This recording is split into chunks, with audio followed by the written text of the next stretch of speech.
Joining us right now, local attorney and legend, Paul Harding. Legend. Oh, boy, that last part surprised me. Good morning. Good morning. Good morning. Paul, how are you?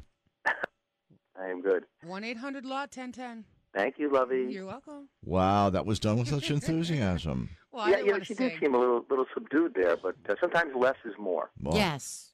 What are you saying, Ellen? Nothing. I remember somebody else trying to sell me that. Less on your plate is more, It Oh, is. that, yes. It's more of a hunk of a body. but it looks artsy. That's how those restaurants, they give you like a knuckles worth of food. Right. Yeah. Right. All right, so let's talk about the Occupy people.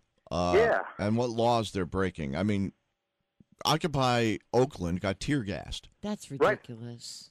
Occupy Albany hasn't had any of those kinds of But problems. they have curfews. But yes, they have curfews.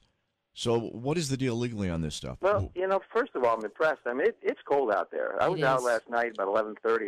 Got home and just walked in the car to my house, and I'm thinking, those guys are still there and they're overnight. So kudos to them for just even braving the weather. From a legal perspective, they have been given the ability to spend time in the park overnight in violation of a city ordinance and under the protection of the First Amendment, meaning they're saying sleeping in the park is an expression of your First Amendment rights of free speech. Well, in this case, So, yeah. Yeah, and that's what's happening. And the mayor is all on board with it, and the police, and it's a peaceful demonstration, so it's kind of going along smoothly. You know, it did occur to me that I think the police, I don't know if you've been following it around the country, and I'm a big supporter of the police, Yes. but they have used unnecessary force.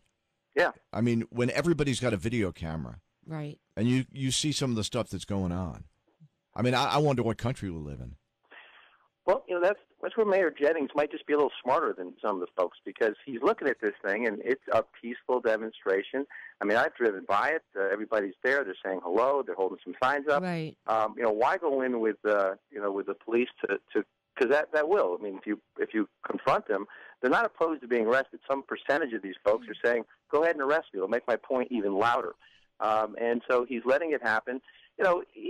There's some sense that there could be what we call a 1983 civil rights action. He's allowed people in the park before, and if he goes and says, okay, you guys have to get out, they could file a claim against the city saying these were our First Amendment rights, they're being abridged. But I think a general theme is he just thinks that it's okay for people here in Albany to express how they feel, and they do so in a safe manner. Yeah. There was a report that came out yesterday that showed the rich, the 1%, their income has tripled in the last 10 years, while the middle class's income has gone up 40%.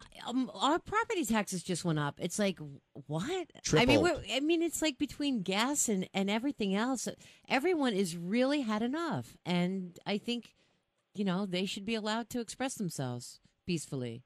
Yeah, it's kind of neat. I mean, I grew up, I grew up in the late 70s, 80s, but I was young in the 70s, so we didn't really have like a point.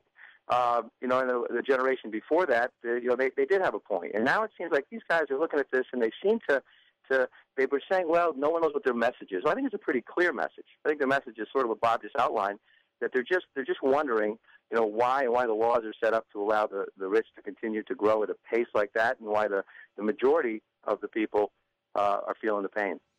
Well, the middle class, to maintain being a middle class, have had to take 2 and 3 jobs. Yes. It didn't used to be that way. There's if you're a single family income, unless you're in some high bracket, you can't survive. There has to be a second job, and that, of course, affects the whole family. So if you go there, they have a website. Occupy Albany actually has its own website, and they have blog, and they're doing it all day. Pretty neat, and they do touch upon that. Hey, Paul, so you're saying, like, if I wanted to go protest rent, I could just go live in the park, and it would be okay to stay there? I'm not sure I said exactly that, but if you had something that, again, it's got to be a first. You got to go back to the first 10 amendments of the Constitution, the Bill of Rights. If you find that there's a violation of that, or I don't know if rent necessarily it doesn't fall under it. It's just Lovey trying to get over. Paul Harding, 1-800-LAW-1010. Paul, thanks. We'll talk to you again next week. Thank you, Paul.